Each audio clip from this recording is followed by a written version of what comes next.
Hey guys সকলোকে মোৰ অন্য এটা ভিডিঅ'লৈ আপোনালোকক স্বাগতম জনাইছোঁ। আজি আমি আহিছোঁ ডক্টৰ ভূপেন হাজৰিকাদেৱৰ জন্মতিথি উপলক্ষে ইয়াতে এটা ইভেণ্ট পাতিছে। সেই ইভেণ্টত আমি অলপমান চাব আহিলোঁ কি কেনেকুৱা ধৰণৰ ইভেণ্ট পাতিছে। তাকে বোলো ভাবিলোঁ কিষাণ দা আৰু মই ধুনীয়াকৈ চাই যাওঁ।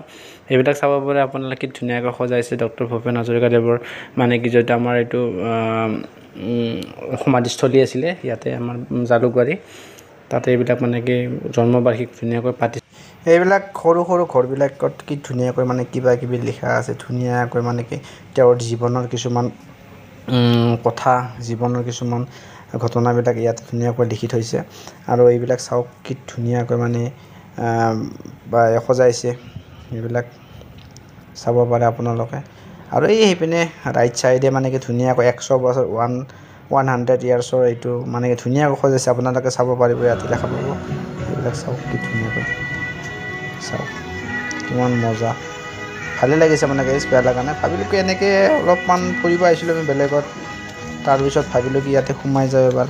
আজিলৈকে মই কিন্তু জীৱনত প্ৰথমবাৰ মই এইখিনি জেগাত মই আহিছোঁ হা। এইটো ভূপেন হাজৰিকাদেৱৰ এইটো সমাধিস্থলী, ইয়াত প্ৰথমবাৰ মই সোমাইছোঁ। আগতে সোমাই পোৱা নাছিলোঁ, আজি প্ৰথমবাৰ সোমালোঁ ইয়াতে। ভালে লাগিছে, বেয়া লগা নাই। হেলমেটটো আনিছোঁ নেকি লগত?